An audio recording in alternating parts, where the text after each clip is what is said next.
সুরূপার রন্ধনশালায় আজ সুরূপা কি নিয়ে এসেছে দেখো। আজকে নিয়ে এসেছি একটু কুমড়ো আলুর বাদাম দিয়ে একটা নিরামিষ তরকারি, যেটা রুটির সঙ্গে, লুচির সঙ্গে, পরোটার সঙ্গে ভীষণ ভালো লাগে।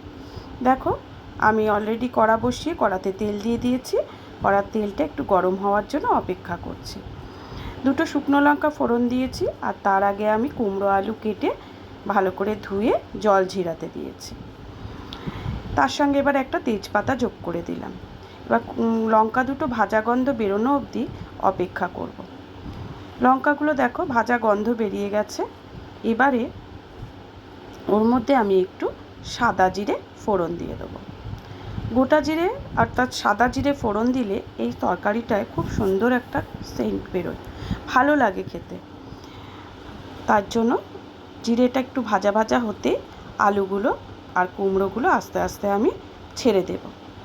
আলু কুমড়ো একসঙ্গেই দিয়ে দেবো, বড় বড় করে কেটে রাখা আলু আর কুমড়ো। দেখো, এগুলোকে এবার তেলের সাথে ফোড়নের সাথে নাড়াচাড়া করব অল্প কিছুক্ষণ। বেশি ভাজা ভাজা এটা করতে লাগে না।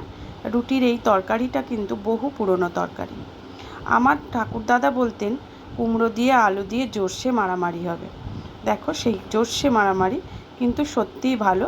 অনেকে ছোলা দেয়, আমার কাছে ছোলা সেদ্ধ ছিল না, নাহলে ছোলা সেদ্ধটা দিলেও ভালো লাগে।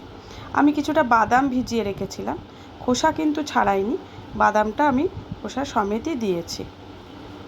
তোমাদের যদি মনে হয় বাদামের বদলে ছোলা দেবে, বাদামটা স্কিপ করে যেও।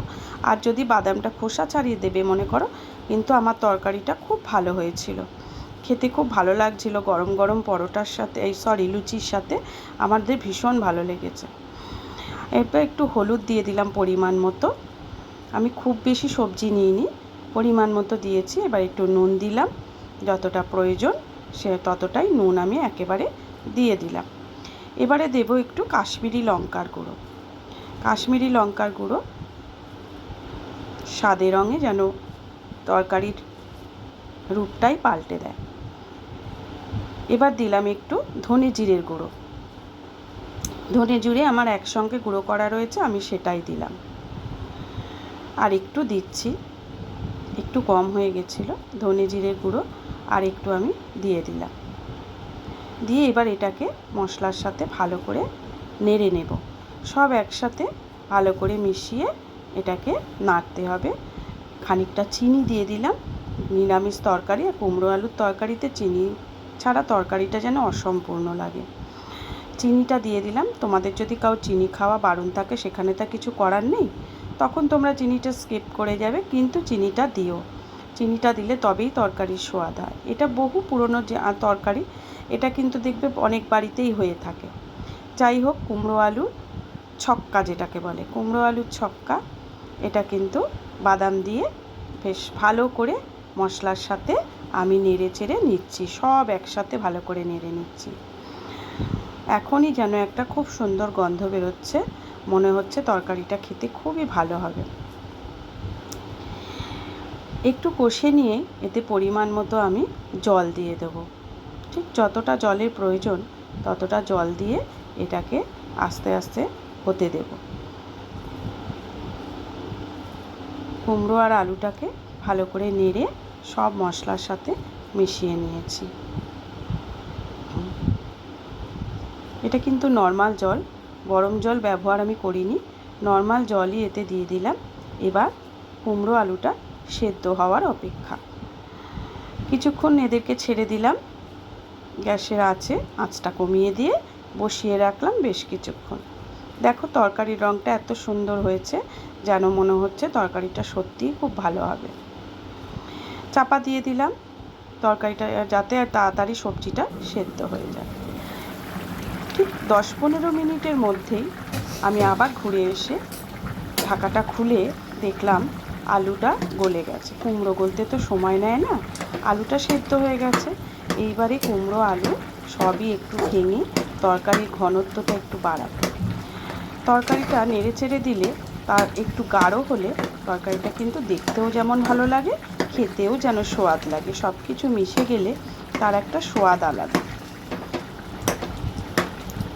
নুন মিষ্টি ঝাল সব রকম দেখে তরকারিটা নামাতে হবে। তরকারি সবসময় নামানোর আগে নুন মিষ্টিটা তোমরা অবশ্যই দেখে নেবে, তার সঙ্গে ঝালটাও। শুকনো লঙ্কা যেহেতু ফোড়ন দিয়েছি, শুকনো লঙ্কাটা ভেজে ফেটে গিয়ে একটু ঝালঝালি হয়েছে। নামানোর আগে একটু ঘি দিয়ে দিলাম, তোমাদের যদি অসুবিধে থাকে, আমার মনে হয় ঘিটা দিলে ভালো লাগবে, অল্প করে দিও, একটা সুন্দর গন্ধ বেরোবে, তাতে তরকারির স্বাদটা যেন আরও বেড়ে যায়, খাওয়ার ইচ্ছেটাও যেন বেড়ে যায়। দেখো হয়ে গেল আমার কুমড়ো আলুর ছক্কা। এইবার লুচির সাথে, গরম গরম লুচির সাথে পরিবেশন করব, দেখবে এটা খেতে কত ভালো লাগবে। আমাদের তো ভীষণ ভালো লেগেছে, তোমাদেরও আশা করছি খুব ভালো লাগবে। তরকারির রং এবং দেখতে খুবই ভালো হয়েছে। দেখো আমার তো ভীষণ ভালো লাগে এই তরকারিটা দিয়ে লুচি খেতে, এবং সবারই ভালো লাগে আমার বাড়ির, যেহেতু আমি করি তাই জন্য আমার বাড়ির সকলের এই জিনিসটা খেতে খুবই ভালো লাগে। হয়ে গেল আমার কুমড়ো আলুর ছক্কা, লুচির সাথে পরিবেশন করব। দেখো তাহলে আজকের মতো ভিডিওটা আমি এখানেই শেষ করছি, আবার অন্য কোনো দিন অন্য কোনো ভিডিওর সাথে চলে আসবো। টাটা।